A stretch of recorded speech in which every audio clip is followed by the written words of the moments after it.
ध्यायतो विषयान् पुंसः संगस्तेषु उपजायते संगात् संजायते कामः कामात् क्रोधो विजायते क्रोधात् भवति सम्मोहः सम्मोहात् स्मृतिविभ्रमः स्मृतिनाशात् बुद्धिनाशः बुद्धिनाशान् प्रणश्यति। इन दो श्लोकों के द्वारा भगवान श्री कृष्ण ने गीता में बहुत सुंदर उपदेश हमारे लिए दिया कि ये आत्मा का नाश कैसे कैसे होता है। उसकी पूरी एक श्रृंखला बनाकर बताई कि क्रोध कब आता है, क्रोध से बुद्धि का नाश कैसे होता है, शुरुआत कहाँ से होती है। तो ध्यायतो विषयान् पुंसः, जैसे ही ये जीवात्मा विषयों का ध्यान करता है, संगस्तेषु उपजायते, उससे हमको आसक्ति हो जाती है कि ये कर्म तो मुझे, ये वस्तु तो मुझे मिलनी ही चाहिए।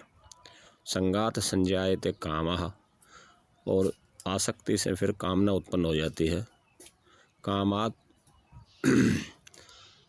संगात संजायते कामा कामात क्रोधो अभिजायते, और कामना में जब कोई रुकावट आती है तो फिर हमको क्रोध उत्पन्न हो जाता है कि ये नहीं होता तो मेरी ये कामना पूरी हो जाती, ये वस्तु नहीं होती, ये स्थिति नहीं होती, ये बात नहीं होती। तो इस प्रकार से हमको क्रोध उत्पन्न हो जाता है। कामात क्रोधो अभिजायते।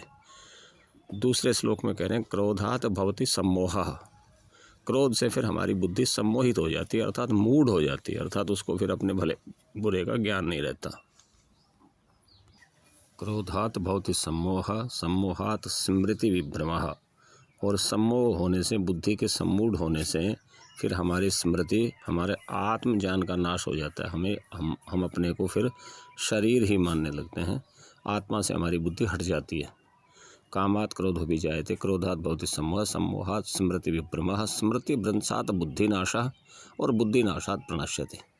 स्मृति के भ्रंश होने से, स्मृति के हट जाने से बुद्धि का नाश हो जाता है, यानी सोचने समझने की सारी शक्ति हमारी नष्ट हो जाती है। और बुद्धि नाशात प्रणश्यति, और बुद्धि का नाश होते ही फिर पूरा का पूरा सिस्टम जो है वो ढह जाता है, और फिर हम क्रोध के वशीभूत होकर कुछ भी बुरा कर्म कर बैठते हैं, किसी से झगड़ा कर बैठते हैं, किसी को मार बैठते हैं, किसी को गाली दे बैठते हैं।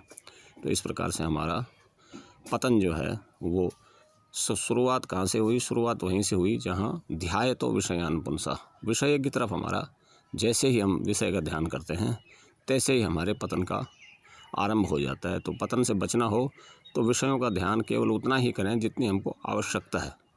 आवश्यकता और इच्छा में भेद करना सीख लें। जो आवश्यकता है वो सहज पूरी हो जाती है, और इच्छा कभी किसी की पूरी होती नहीं, और यदि पूरी होती भी है तो एक इच्छा के पूरी होते ही हजारों इच्छाएं फिर से खड़ी हो जाती हैं। तो इस प्रकार हमको इस विवेक की आवश्यकता पड़ती है कि हमको क्या हमारी आवश्यकता है, क्या हमारी ज़रूरत है, इस अस्तित्व को क्या चाहिए, और इसके अतिरिक्त जितनी इच्छाएं हैं उन सब को छांट कर, विचार कर करके उन सब का त्याग कर देना चाहिए। यही हमारे शास्त्रों का मूल है, यही हमारे अध्यात्म का मूल है, यही हमारा आत्मा की उन्नति के लिए जो कार्यक्रम है। इसी प्रकार से हमको कार्यक्रम बनाना पड़ेगा, इसी प्रकार से हमको अपनी साधना में पारंगत होना पड़ेगा। इसके अतिरिक्त और कोई रास्ता नहीं। नान्यो पंथा विद्यते अनाय, इसके अतिरिक्त और कोई रास्ता नहीं। अन्य रास्ते जो हैं वो सारे घुमा फिरा कर यहीं पर लेकर आएंगे, ऐसा हमको विचार करते रहना चाहिए। हमको साधना के समय इन बातों का विशेष ध्यान रखना चाहिए, और साधना करते करते फिर हम अपने व्यवहारिक जीवन में भी इन बातों को पूर्णतः लागू करेंगे। ऐसा मुझे विश्वास है कि आप इन संदेशों से लाभ उठा पाएंगे, और आपको परमात्मा आपकी साधना में उन्नति दे। ओम शांति शांति शांति।